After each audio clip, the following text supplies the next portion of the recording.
दोस्तों आज हम जिस एनिमे को एक्सप्लेन करने वाले हैं वो आपको जरूर पसंद आएगा। ये कहानी है सातोरू फुजिनुमा की, जिसके पास रिवाइवल की पावर होती है। तो जब भी उसके आसपास कुछ गलत होने वाला होता है तो फुजिनुमा को एक रिवाइवल मिलता है ताकि वो उस चीज को होने से रोक सके। मगर फिर एक दिन कोई उसकी माँ को ही टपका कर चला जाता है, और तो और उसकी माँ का ये मर्डर कनेक्टेड होता है उसके बचपन में हुए कई सारे बच्चों के मर्डर से। अब कैसे फुजिनुमा अपनी माँ को बचाएगा और क्या वो किलर को पकड़कर उसे सजा दिलवा पाएगा, चलिए जानते हैं इस कहानी में। दोस्तों ये कहानी आपके दिल को छू लेगी तो इस वीडियो को एंड तक जरूर देखिएगा। तो कहानी की शुरुआत होती है 29 साल के फुजिनुमा से, जो कि एक स्ट्रगलिंग मांगा आर्टिस्ट है। साथ ही वो एक पिज्जा डिलीवरी बॉय की भी जॉब करता है, जहाँ पर उसके साथ एक लड़की आयरी भी काम करती है। अब इसके बाद फुजिनुमा पिज्जा डिलीवर करने जाने लगता है, जहाँ रास्ते में उसे कुछ लोग दिखाई देते हैं और तभी उसे एक बटरफ्लाई दिखाई देती है और अचानक से वही सभी लोग रिपीट होने लगते हैं। ये देखकर फुजिनुमा समझ जाता है कि उसे रिवाइवल मिला है, यानी कि कुछ तो गलत होने वाला है। अब तभी फुजिनुमा को एक ट्रक दिखाई देता है जिसका ट्रक ड्राइवर बेहोश पड़ा था। ये देखकर फुजिनुमा तुरंत ही उस ट्रक के पीछे जाने लगता है और ट्रक ड्राइवर को आवाज लगाता है, मगर ट्रक ड्राइवर होश में नहीं आता। इसी दौरान आयरी भी फुजिनुमा को ट्रक का पीछा करते हुए देखती है। यहीं एक बच्चा रोड क्रॉस कर रहा था और अब वही ट्रक बच्चे को टक्कर मारने वाला था, लेकिन फुजिनुमा के हाथ कानून से भी लंबे थे। फुजिनुमा ड्राइव करते हुए ही ट्रक ड्राइवर को खींचता है, जिससे स्टीयरिंग व्हील घूम जाता है और बच्चे का एक्सीडेंट होने से बच जाता है। लेकिन फिर फुजिनुमा की बाइक कार से टकरा जाती है। अब फुजिनुमा को अपना बचपन याद आने लगता है, जब वो अपने दोस्तों के साथ खेला करता था और दूसरों के मामलों से दूर ही रहता था। इसी वजह से उसने कभी भी उस लड़की से बात नहीं की, जो कि हमेशा उसे पार्क में रात में अकेली दिखती थी। खैर अब इसके बाद फुजिनुमा को होश आ जाता है और वो हॉस्पिटल में था। यहाँ पर आयरी उसे बताती है कि वो उस एक्सीडेंट के बाद 2 दिन बाद होश में आया है, लेकिन किस्मत से उसे कोई ज्यादा चोट नहीं आई। यहाँ आयरी फुजिनुमा को बताती है कि उस ट्रक ड्राइवर को हार्ट अटैक आ गया था, जिस वजह से वो ट्रक चलाते हुए मर गया, लेकिन उस दिन तुमने उस बच्चे को बचाकर तो मुझे इम्प्रेस ही कर दिया। यहाँ ये दोनों पहली बार हाई हेलो के अलावा भी ज्यादा बातचीत करते हैं और फिर आयरी यहाँ से चली जाती है। अब इसके बाद घर जाते समय फुजिनुमा बताता है कि ये चीज जो मेरे साथ हुई मैं इसे रिवाइवल कहता हूँ, और अक्सर मेरे आसपास जब भी कुछ गलत होने वाला होता है तो मेरी कॉन्शियसनेस टाइम में पीछे चली जाती है, जहाँ पर वही सारी चीजें रिपीट होने लगती हैं और ऐसा लगता है जैसे कि कोई चाहता हो कि मैं यहाँ होने वाली किसी बुरी चीज को होने से रोक दूं। खैर यही सोचते हुए फुजिनुमा अपने घर आ जाता है और यहाँ पर उसे उसकी मॉम मिलती हैं, जो कि अपने टाउन से फुजिनुमा से मिलने आई थी। फिर रात में किसी मिसिंग बच्चे के मिलने की न्यूज टीवी पर देखते हुए फुजिनुमा की मॉम उससे कहती हैं कि सातोरू तुम्हें याद है जब तुम 5th ग्रेड में थे तो क्या हुआ था, तुम्हारी जान भी खतरे में थी और हमने पूरी कोशिश की थी कि तुम उस इंसिडेंट को भूल जाओ जो कि उस समय पर हुआ था। ये बात सुनकर फुजिनुमा उस समय को याद करने लगता है जब वो 5th ग्रेड में था, और उसे याद आता है कि हाँ उस समय कोई किडनैपिंग हुई थी और मेरे 2 क्लासमेट मर गए थे। इसी दौरान हमें पास्ट का भी सीन दिखाया जाता है, जहाँ फुजिनुमा दूसरे बच्चों को खेलता देख रहा था और तभी उसके पास एक 20 साल का लड़का यूकी सेन आता है। फुजिनुमा बताता है कि यूकी हमारे साथ ही खेला करता था, लेकिन फिर 6 महीने बाद यूकी सेन को ही उन किडनैपिंग्स और मर्डर के जुर्म में गिरफ्तार कर लिया गया। खैर अब इसके बाद अगले दिन फुजिनुमा अपनी मॉम के साथ शॉपिंग करके जब वापस आ रहा था तो अचानक से उसे फिर से एक रिवाइवल मिलता है और सब कुछ रिपीट होने लगता है। फुजिनुमा समझ जाता है कि कुछ तो गड़बड़ है। वो अपनी मॉम से कहता है कि मॉम आसपास देखिए, क्या आपको कुछ अजीब दिख रहा है। ये सुनकर फुजिनुमा की मॉम आसपास देखने लगती हैं। तभी उन्हें एक आदमी एक बच्ची के साथ कहीं पर जाता हुआ दिखाई देता है, लेकिन वो आदमी फुजिनुमा की मॉम को देखता है और उस बच्ची को छोड़कर अपनी कार को लेकर यहाँ से चला जाता है। तभी यहाँ पर आयरी आ जाती है। इसके बाद आयरी भी इनके साथ चलने लगती है। यहाँ फुजिनुमा की मॉम उस आदमी की आंखें देखने के बाद कुछ सोच रही थी। फिर वो आयरी को अपने साथ चलकर डिनर करने के लिए कहती हैं और आयरी भी इनके ऑफर को एक्सेप्ट कर लेती है। यहीं वो अनजान आदमी अपनी गाड़ी में बैठकर इन्हें देख रहा था। अब इसके बाद आयरी फुजिनुमा के घर आकर फुजिनुमा और उसकी मॉम के साथ डिनर करने लगती है। आयरी बहुत जल्दी ही फुजिनुमा की मॉम के साथ घुल मिल जाती है। इसके बाद फुजिनुमा आयरी को उसके घर छोड़ने जाता है। फिर घर वापस आने के बाद फुजिनुमा की मॉम उसे बताती हैं कि आज उस समय सुपरमार्केट के बाहर एक किडनैपिंग अटेम्प्ट फेल हो गया था, लेकिन फिर वो कहती हैं कि अरे नहीं, मैं तो मजाक कर रही थी। अब अगले दिन फुजिनुमा दोबारा अपने बचपन की उसी न्यूज को पढ़ता है, जिसमें उसके 2 क्लासमेट्स के किडनैपिंग और मर्डर के जुर्म में यूकी सेन को गिरफ्तार कर लिया गया था। यहाँ फुजिनुमा को एक लड़की हिनाजुकी कायो का नाम लिखा हुआ दिखाई देता है और उसे तुरंत ही याद आता है कि ये तो मेरी वही क्लासमेट थी जो कि मुझे अक्सर देर रात में पार्क में खड़ी हुई दिखाई देती थी, लेकिन मैंने कभी भी उससे बात नहीं की। और हिनाजुकी कायो उन्हीं 2 क्लासमेट्स में से एक थी जिन्हें किडनैप करके मार दिया गया। और उसकी मौत के बाद से फुजिनुमा को काफी बड़ा सदमा लगा था, क्योंकि अगर वो उस रात हिनाजुकी से बात करके उसे बुला लेता तो शायद वो किडनैप नहीं होती। और यही चीज प्रोबेबली मेरी मॉम चाहती थी कि मैं भूल जाऊं, जो कि बाद में हुआ भी। वहीं दूसरी तरफ अब हम फुजिनुमा की मॉम को देखते हैं, जो कि अब भी उसी आदमी के बारे में सोच रही थी। वो समझ चुकी थी कि वो आदमी एक किडनैपर था, लेकिन उसने मुझे देखने के बाद अपनी किडनैपिंग अटेम्प्ट को छोड़ क्यों दिया? शायद वो मुझे जानता था और उसकी आंखें भी मुझे जानी पहचानी लग रही थी। अब तभी उन्हें वही समय याद आता है जब फुजिनुमा के 2 क्लासमेट्स किडनैप हो गए थे, और उसी समय में फुजिनुमा की मॉम ने इसी आदमी को देखा था। फुजिनुमा की मॉम ये समझ जाती हैं कि शायद यूकी सेन वो किडनैपर नहीं था। फुजिनुमा की मॉम अब कुछ जानकारी निकालती हैं और फिर घर आकर वो चाबी और एक नोट को रखती हैं और सोचती हैं कि अब मुझे इसके बारे में फुजिनुमा से बात करनी होगी। लेकिन अब तभी कोई यहाँ पर आता है और वो फुजिनुमा की मॉम के एक चाकू मार देता है। फुजिनुमा की मॉम उस आदमी को देखती हैं और कहती हैं, मैं जानती थी ये तुम ही थे। वो अपना फोन उठाने की कोशिश करने लगती हैं और सोचती हैं कि सातोरू तुम सही थे, काश मैं उस समय तुम्हारी बात मान लेती। यहाँ सातोरू की मॉम फोन नहीं उठा पाती और उन्हें अपने बेटे की याद आने लगती है। वहीं सातोरू यानी कि फुजिनुमा अपना काम खत्म करके आयरी से थोड़ी बात करता है और अपने घर आ जाता है। रास्ते में उसे वही किलर निकलता हुआ दिखाई देता है, लेकिन फुजिनुमा अभी सारी बातों से अनजान था। अब फुजिनुमा अपने घर में आता है और उसे वही नोट गिरा हुआ दिखता है। फुजिनुमा उसे उठाकर अपनी मॉम के पास आता है और उन्हें मरा हुआ देखकर फुजिनुमा के होश उड़ जाते हैं। वो कुछ समझ पाता इससे पहले यहाँ पर उसकी पड़ोसन कुछ देने आती हैं और वो ये सब देखकर फुजिनुमा को ही किलर समझती हैं और चिल्लाने लगती हैं। फिर यहाँ पर पुलिस भी आ जाती है और पुलिस फुजिनुमा को अरेस्ट करने लगती है। फुजिनुमा को कुछ भी समझ नहीं आ रहा था कि ये सब क्या हो रहा है। फिर अचानक से उसे वही बटरफ्लाई दिखती है और एक बार फिर से उसे रिवाइवल मिलता है, लेकिन इस बार उसकी कॉन्शियसनेस कुछ समय पीछे नहीं बल्कि कई साल पीछे साल 1988 में आ गई होती है। फुजिनुमा अपनी क्लास में आता है क्योंकि वो अभी 5th ग्रेड में था और आज डेट 15 फरवरी होती है। फुजिनुमा को ये सब देखकर काफी अजीब लग रहा था।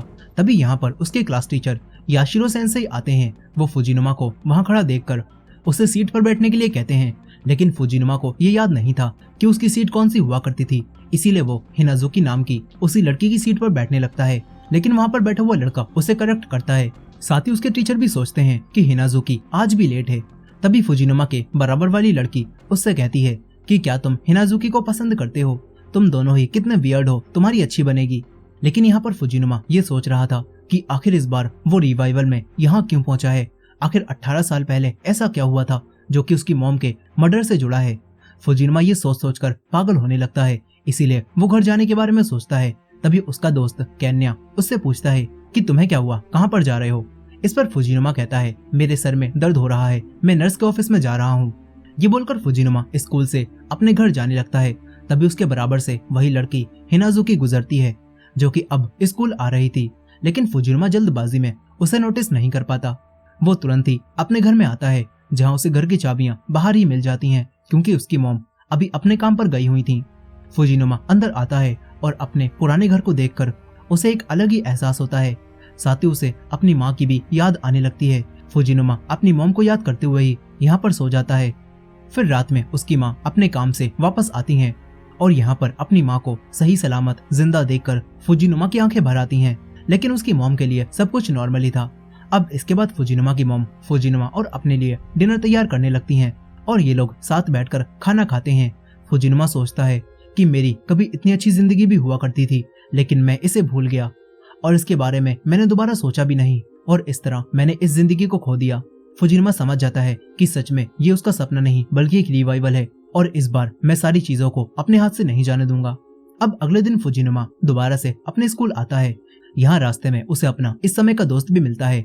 साथ ही फुजिनुमा भविष्य में अपनी माँ के मर्डर को इस समय से कनेक्ट करने की कोशिश कर रहा था।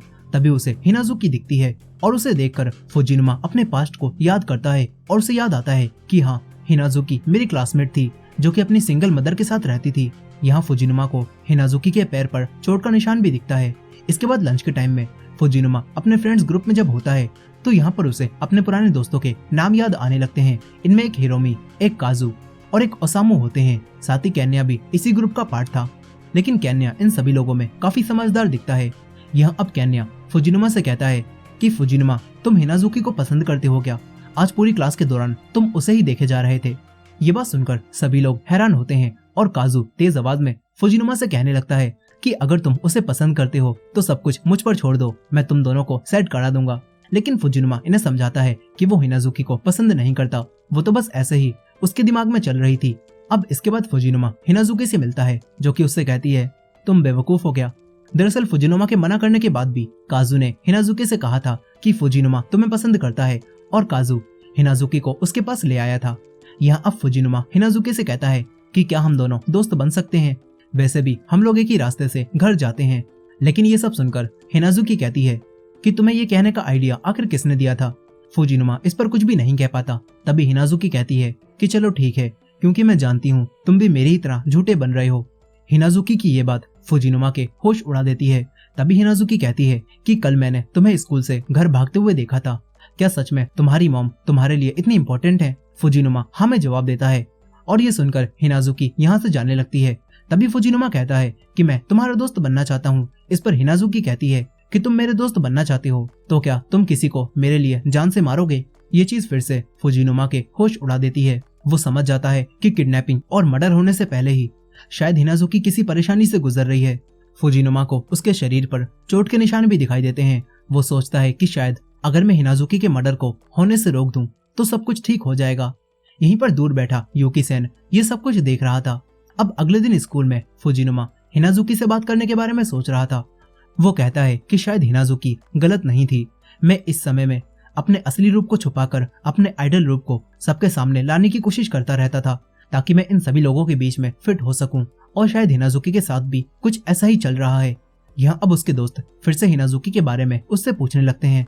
इस पर फुजिनुमा इनसे कहता है कि मैं बस उससे थोड़ी ही बात कर पाया। उसके सारे दोस्त ये बात सुनकर पागल होने लगते हैं। तभी केन्या सबको ये फुलिश हरकतें करने से मना करता है।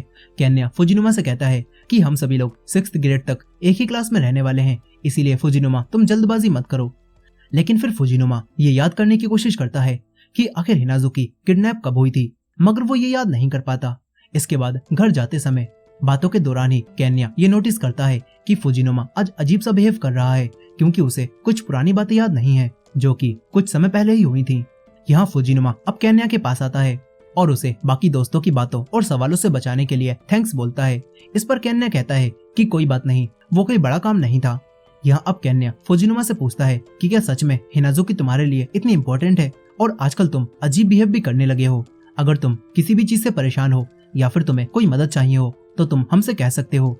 ये बात सुनकर फुजिनुमा दोबारा से केन्या को थैंक्स बोलता है। तभी केन्या फुजिनुमा से कहता है कि वैसे हिनाजुकी के साथ तुम्हारी बातचीत कैसी थी? इस पर फुजिनुमा कहता है कि अच्छी थी, उसने थोड़ा खुलकर मुझसे अपने दिल की बात की। यहीं केन्या फुजिनुमा से कहता है कि तुम्हें हमारे स्कूल की स्टूडेंट एंथोलॉजी बुक पढ़नी चाहिए, वो काफी इंटरेस्टिंग है। ये बोलकर केन्या यहाँ से चला जाता है। फुजिनुमा अब घर आकर अपनी क्लास की स्टूडेंट एंथोलॉजी बुक पढ़ता है, जिसमें उसे हिनाजुकी का लिखा हुआ एक एसे भी मिलता है। और हिनाजुकी ने अपने एसे में लिखा था कि जब मैं बड़ी हो जाऊंगी, इतनी बड़ी कि मैं अकेले कहीं भी जा सकूं, तो मैं बहुत दूर किसी आइलैंड पर जाना चाहूंगी। एक ऐसा आइलैंड जहाँ कोई भी ना हो, एक ऐसा आइलैंड जहाँ ना कोई दुख हो ना कोई दर्द, एक ऐसा आइलैंड जहाँ ना बड़े हों ना बच्चे, ना मेरे क्लासमेट, ना मेरे टीचर और ना ही मॉम। उस आइलैंड पर जब मैं चाहूंगी पेड़ पर चढ़ूंगी, जब मैं चाहूंगी पानी में तैरूंगी और जब चाहूंगी तब सो जाऊंगी। और उस आइलैंड पर जब मैं उस शहर के बारे में सोचूंगी जहाँ से सिर्फ मुझे ही मिटा दिया गया, वहाँ बच्चे हमेशा स्कूल ही जाते रह जाते हैं, वहाँ बड़े हमेशा काम पर ही जाते रह जाते हैं और माँ बस खाना ही बनाती रह जाती हैं। और जब मैं उस टाउन के बारे में सोचूंगी जहाँ से मुझे मिटा दिया गया, तो मुझे अच्छा महसूस होगा, मैं बस दूर चली जाना चाहती हूँ।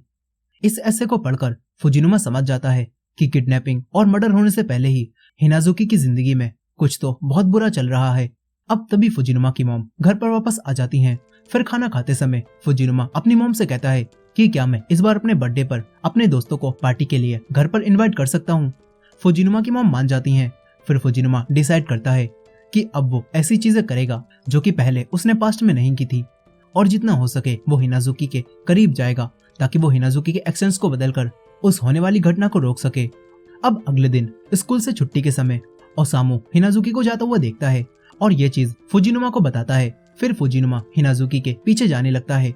फुजिनुमा सोचता है कि शायद हिनाजुकी की मॉम उसे अब्यूज करती हैं, इसी वजह से उसके शरीर पर चोट के निशान हैं और वो इसीलिए स्कूल से सीधा घर भी नहीं जाती, इसीलिए वो देर रात तक वहाँ पार्क में रुकती है। फुजिनुमा उसी पार्क के पास आता है जहाँ पर उसे अक्सर हिनाजुकी दिखती थी और वो आज भी वहीं पर थी। और इस बार फुजिनुमा हिनाजुकी के पास जाकर उससे बात करता है और कहता है कि मैं तुम्हारा दोस्त बनना चाहता हूँ, लेकिन मैं किसी को भी मार नहीं सकता। हिनाजुकी उदास आवाज में कहती है कि ऑब्वियसली मैं मजाक कर रही थी। यहाँ हिनाजुकी और फुजिनुमा थोड़ी डीप बातें करते हैं कि कैसे वो दोनों दूसरों के सामने अपने असली रूप को छुपाकर अच्छा बनने की कोशिश करते हैं। फुजिनुमा सोचता है कि हिनाजुकी भी बिल्कुल ऐसी ही है, लेकिन वो सबके सामने अच्छा होने का दिखावा नहीं करती, बल्कि वो अपनी मॉम से अब्यूज होते होते ऐसा दिखावा करती है कि जैसे अब उसे इन सारी चीजों से फर्क ही नहीं पड़ता। यहाँ पर फुजिनुमा हिनाजुकी को अपनी बर्थडे पार्टी का इनविटेशन कार्ड देता है और बताता है कि मेरा बर्थडे 2 मार्च को है। ये बात सुनकर हिनाजुकी चौंकती है। फिर वो कहती है कि पक्का तुम मुझे बुलाना चाहते हो, वहां पर तो बहुत सारे लोग होंगे ना शायद। मगर फुजिनुमा उससे कहता है कि पता नहीं, मैंने सबसे पहले तुम्हें ही इनवाइट किया है। ये बात सुनकर हिनाजुकी चौंकती है।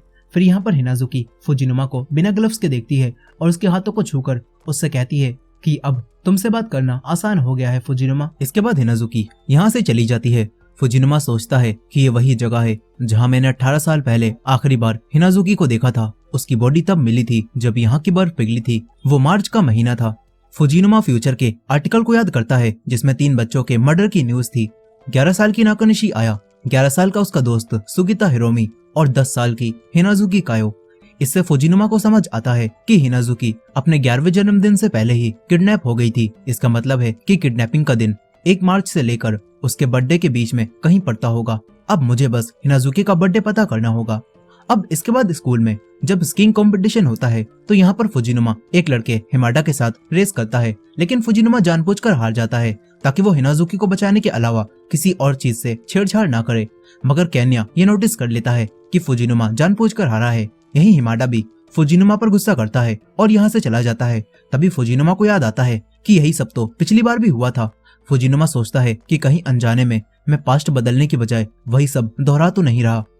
अब स्कूल खत्म होने के बाद फुजिनुमा हिनाजुकी से उसका बर्थडे पूछने की कोशिश करता है, लेकिन हिनाजुकी कहती है कि तुमने तो कहा था कि तुम अब से झूठ नहीं बोलोगे। हिनाजुकी भी समझ चुकी थी कि फुजिनुमा हिमाडा से जानबूझकर हारा था। हिनाजुकी कहती है कि चलो छोड़ो, हम दोनों ही झूठे हैं और एक दूसरे के सामने फेक बनते हैं। ये बोलकर हिनाजुकी चली जाती है। तभी हिरोमी फुजिनुमा के साथ घर चलने के लिए कहता है, लेकिन फुजिनुमा कहीं और ही चला जाता है। वो खाली पड़े हुए स्टाफ रूम में आकर अपने टीचर याशिरो की ईयरबुक से हिनाजुकी का बर्थडे देखने लगता है। तभी उसके टीचर याशिरो यहाँ पर आते हैं। वो समझ जाते हैं कि फुजिनुमा हिनाजुकी के बारे में कुछ जानना चाहता है, क्योंकि हाल ही में वो दोनों अच्छे दोस्त बन गए हैं। यहाँ फुजिनुमा अपने टीचर से हिनाजुकी का बर्थडे पूछता है और उसे पता चलता है कि हिनाजुकी का बर्थडे भी उसकी ही तरह 2 मार्च को है। और ये देखकर फुजिनुमा यहाँ से चला जाता है। अब उसे पता चल जाता है कि हिनाजुकी की किडनैपिंग और मर्डर 1 मार्च को ही हुआ होगा और अब हिनाजुकी के करीब होकर उसका पास्ट बदलने के लिए मेरे पास बस 11 दिन ही बचे हैं। अब घर जाते समय फुजिनुमा दोबारा पार्क में रुकता है, लेकिन आज हिनाजुकी यहाँ पर नहीं थी। तभी उसे यहाँ पर यूकी सेन मिलता है। वो फुजिनुमा को अपने घर ले जाता है। यहाँ थोड़ी बातों के बाद फुजिनुमा मन ही मन में कहता है कि यूकी सेन एक अच्छा इंसान है, मगर फिर भी फुजिनुमा उस पर शक करता है और पूछता है कि यूकी सेन, क्या तुम हिनाजुकी कायो को जानते हो? इस पर यूकी कहता है कि हाँ, मैं कायो को जानता हूँ, वही लड़की ना जो हमेशा पार्क में अकेली खड़ी रहती है। 1-2 बार मेरी उससे बात हुई है। क्या तुम दोनों क्लासमेट्स हो? फुजिनुमा हाँ में जवाब देता है। यहीं फुजिनुमा को पता चलता है कि यूकी सेन अपने डैड की कैटरिंग सर्विस में काम करता है और वो सुबह 4 बजे ही काम शुरू कर देते हैं। यहीं अब फुजिनुमा को यूकी सेन की बुक्स के बीच में कुछ एडल्ट बुक भी दिखती हैं। यूकी सेन शर्मिंदा हो जाता है और उन्हें छुपाकर कहता है कि ये किसी और की हैं, उसने मुझे दी थी, इसलिए मैं इन्हें फेंक नहीं सकता। यहीं 5 बज चुके थे, इसलिए फुजिनुमा यहाँ से जाने लगता है। तभी वो सोचता है कि यूकी सेन साल 2006 में इन्हीं मर्डर्स के केस में डेथ रो पर था। फुजिनुमा कहता है कि मुझे बिल्कुल भी विश्वास नहीं हो रहा कि यूकी सेन किसी का मर्डर कर सकता है, लेकिन अगर मैं सब कुछ बदल दूं तो पुलिस ऑफिसर्स सस्पेक्ट के रूप में यूकी सेन को भी गिरफ्तार नहीं कर पाएंगे और वो भी बच जाएगा। यहाँ अब फुजिनुमा अपने घर आता है, लेकिन उसकी मॉम अभी तक घर नहीं आई थी। वो पिछले वाले दरवाजे के पास जाता है। तभी उसे यहाँ पर हिनाजुकी के ग्लव्स और उसका सामान पड़ा हुआ दिखता है। ये देखकर फुजिनुमा घबराकर तुरंत ही वहाँ पर मौजूद शेड को खोलता है और यहाँ पर हिनाजुकी थी, जिसके शरीर पर काफी सारे चोटों के निशान थे और वो यहाँ रो रही थी। हिनाजुकी फुजिनुमा को देखकर उससे कहती है कि यहाँ से चले जाओ। फुजिनुमा उसकी मदद करने के लिए करीब जाने लगता है, लेकिन हिनाजुकी दुख भरी चीख के साथ कहती है मुझसे दूर रहो। और ये कहकर हिनाजुकी दोबारा से रोने लगती है। तभी हिनाजुकी की मॉम यहाँ पर आ जाती हैं। वो हिनाजुकी से कहती हैं कि तुमने फिर से खुद को यहाँ पर लॉक कर लिया। हिनाजुकी की मॉम के चेहरे पर जरा भी हैरानी या फिर हिनाजुकी के लिए चिंता नहीं थी, और ये देखकर फुजिनुमा समझ जाता है कि हिनाजुकी की मॉम ने ही उसे फिर से फिजिकली अब्यूज किया है। यहाँ हिनाजुकी की मॉम फुजिनुमा को धक्का देकर हिनाजुकी को पकड़कर यहाँ से ले जाने लगती हैं। तभी फुजिनुमा उनसे कहता है कि हिनाजुकी को ये चोटें कैसे लगी। ये सुनकर वो अपनी इविल आवाज में हिनाजुकी से कहती हैं कायो इसे बताओ।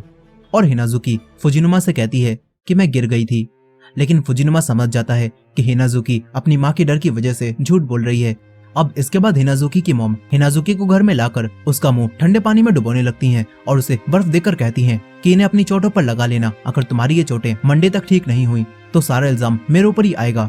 यही हिनाजुकी की मॉम का बॉयफ्रेंड उनके साथ था और हिनाजुकी की मॉम उसके सामने ही हिनाजुकी को अब्यूज करती थी। अब मंडे का दिन भी आ जाता है। फुजिनुमा सबसे पहले क्लास में आकर हिनाजुकी का वेट करने लगता है, लेकिन हिनाजुकी नहीं आती। फिर याशिरो सेंसेई की क्लास के दौरान हिनाजुकी लेट आती है और वो काफी उदास भी थी। तभी फुजिनुमा को हिनाजुकी के ऊपर एक और चोट का निशान दिखता है। अब इसके बाद हिनाजुकी और फुजिनुमा पूरी क्लास की लंच मनी जमा करने लगते हैं। फिर फुजिनुमा अपने सेंसेई याशिरो से बात करता है और उन्हें बताता है कि हिनाजुकी हर मंडे को इसी वजह से लेट आती है क्योंकि हर सैटरडे को उसकी मॉम उसे फिजिकली अब्यूज करती हैं। ये सुनकर याशिरो कहता है कि तो अच्छा तुमने ये नोटिस कर लिया। फुजिनुमा ये बात जानकर हैरान रह जाता है कि उसके सर को भी ये बात पता है। फुजिनुमा कहता है कि अगर आपको ये सब पता था तो आपने कुछ किया क्यों नहीं। इस पर याशिरो बताते हैं कि पिछले साल ही मई के महीने में हमें शक शुरू हुआ था और जब हमें पता चला तो हमने तुरंत ही ये इन्फॉर्मेशन चाइल्ड वेलफेयर सेंटर वालों को बताई थी। लेकिन हिनाजुकी की मॉम काफी चालाक हैं, उन्होंने किसी तरह से सब कुछ छुपा दिया। इसी वजह से वो लोग भी कुछ नहीं कर पाए। और पिछले महीने भी चाइल्ड वेलफेयर सेंटर वाले 3 बार हिनाजुकी के घर गए थे, लेकिन कोई सबूत ना होने की वजह से वो और चीजों को आगे नहीं बढ़ा पाए। लेकिन हम कोशिश कर रहे हैं, शायद गर्मियों तक हम सब कुछ ठीक कर दें। याशिरो फुजिनुमा से कहते हैं कि तुम जानते हो ना, अगर एक बार सारा सच सामने आ गया तो हिनाजुकी तुम्हारी क्लास में नहीं रह पाएगी और उसे यहाँ से जाना पड़ेगा। लेकिन फुजिनुमा कहता है कि हिनाजुकी कहीं भी रहे, लेकिन बस वो ठीक रहनी चाहिए। ये कहकर फुजिनुमा यहाँ से चला जाता है। लेकिन क्लास में आकर जब वो अपनी डेस्क के नीचे से लंच मनी निकालता है तो उसे वो पैसे यहाँ पर नहीं मिलते। और ये देखकर फुजिनुमा याशिरो को बताता है और कहता है कि शायद मुझसे वो पैसे कहीं पर खो गए हैं। लेकिन उसके बराबर वाली लड़की मिसातो कहती है कि शायद उन पैसों को किसी ने चुरा लिया है और ये काम हिनाजुकी जैसी गरीब लड़की के अलावा कोई और नहीं कर सकता। मिसातो सभी से अपने बैग चेक करने के लिए कहती है और सभी अपने बैग चेक करने लगते हैं। तभी हिनाजुकी के बैग में से वो पैसे निकलते हैं और सभी लोग हिनाजुकी को चोर समझने लगते हैं। साथ ही वो लड़की मिसातो भी हिनाजुकी को चोर, गरीब और ना जाने क्या क्या कहने लगती है। लेकिन तभी फुजिनुमा मिसातो से गुस्से में चीख कर कहता है कि हिनाजुकी चाहे कितनी भी गरीब क्यों ना हो, लेकिन मैं जानता हूँ वो ऐसा काम कभी भी नहीं कर सकती। पक्का तुमने ही कुछ किया होगा। केन्ना भी कहता है कि शायद किसी ने फुजिनुमा के पास से वो पैसे लेकर हिनाजुकी के बैग में रख दिए होंगे। अब तभी याशिरो इन सभी को शांत कराते हैं और कहते हैं कि फुजिनुमा और हिनाजुकी दोनों ही आज लंच ड्यूटी पर हैं, इसलिए हिनाजुकी के पास लंच मनी का होना कोई अजीब बात नहीं है। चलो अब सभी लोग अपना लंच करो। खैर अब इसके बाद हिनाजुकी फुजिनुमा को क्लास में उसकी साइड लेने के लिए थैंक्स बोलती है और फिर बताती है कि वो लड़की मिसातो जब मेरे साथ 3rd ग्रेड में थी तो तब से ही वो मेरी गरीबी और छोटी पेंसिल्स का मजाक बनाती थी। इसीलिए एक दिन गुस्से में आकर मैंने उसकी पेंसिल विंडो से बाहर फेंक दी और तब से ही वो मुझे पसंद नहीं करती। और 1 साल भी मेरा मजाक बनाने के लिए उसने मुझे अपनी क्रिसमस पार्टी में बुलाया था, जहाँ वो अपने बड़े क्रिसमस ट्री को दिखाकर शो ऑफ कर रही थी। क्रिसमस ट्री के बारे में सुनकर फुजिनुमा हिनाजुकी से कहता है कि क्यों ना आज हम दोनों भी क्रिसमस ट्री देखने चलें। वो हिनाजुकी को उसके ग्लव्स देता है और कहता है कि हम पहाड़ी पर जाएंगे, वहाँ थोड़ी ज्यादा ठंड होगी, इसीलिए इन्हें पहन लो। अब इसके बाद फुजिनुमा हिनाजुकी का हाथ थामता है और पहाड़ी पर उसे क्रिसमस ट्री दिखाने ले जाने लगता है। रास्ते में कुछ फॉक्स आकर इनके चारों तरफ घूमते हैं और वापस चले जाते हैं। तभी इन दोनों को एहसास होता है कि ये दोनों कुछ ज्यादा ही करीब आ गए हैं और ये दोनों तुरंत ही अलग हो जाते हैं। फिर थोड़ी दूर और चलने पर इन दोनों को वही पेड़ दिखता है जिसके ऊपर बर्फ गिर रही थी और सितारों के साथ वो बिल्कुल क्रिसमस ट्री लग रहा होता है। उसे देखकर हिनाजुकी भी काफी खुश हो जाती है। वहीं दूसरी तरफ हम केन्या और याशिरो को देखते हैं और उनकी ये मीटिंग काफी मिस्टीरियस लग रही थी। अब इसके बाद अगले दिन फुजिनुमा सोचता है कि 18 साल पहले 1 मार्च को मैंने हिनाजुकी को पार्क में आखिरी बार देखा था। उसके बाद मैं अपने हाइडआउट पर अपने ग्लव्स को ढूंढने गया था और वापस आते समय मैंने यूकी सेन को भी देखा था, और जब मैं पार्क के पास से दोबारा गुजरा था तो वहाँ पर हिनाजुकी नहीं थी। वो तब तक किडनैप हो चुकी थी और आज 24 फरवरी है, यानी कि हिनाजुकी के किडनैप होने में अब बस 1 हफ्ता बचा है। और अगर किसी तरह से मैं 1 मार्च को हिनाजुकी को किडनैप होने से बचा लूं और फिर अगले दिन उसके साथ अपना बर्थडे सेलिब्रेट करूं, तो इसका मतलब होगा कि मैंने सच में पास्ट बदल दिया और फिर फ्यूचर में मेरी मॉम की डेथ भी नहीं होगी। मुझे अपना पास्ट बदलना ही होगा।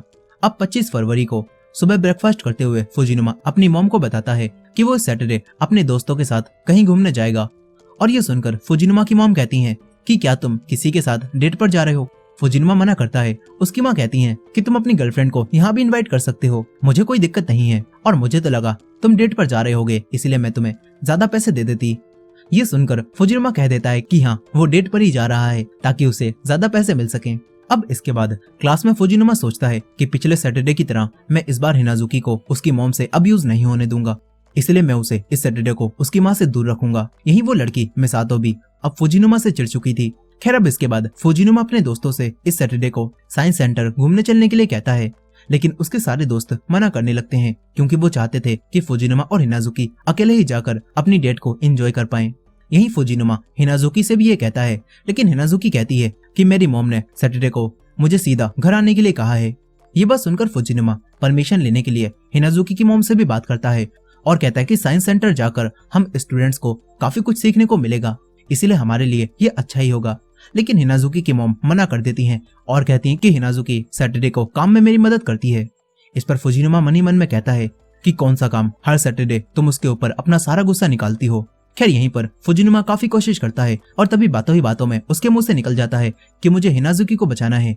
और ये सुनकर हिनाजुकी की मॉम कहती हैं कि बचाना है, लेकिन किससे? वो हिनाजुकी से पूछती हैं कि क्या तुम भी इसके साथ जाना चाहती हो? और हिनाजुकी डरते हुए अपनी गर्दन हिलाकर हाँ कर देती है।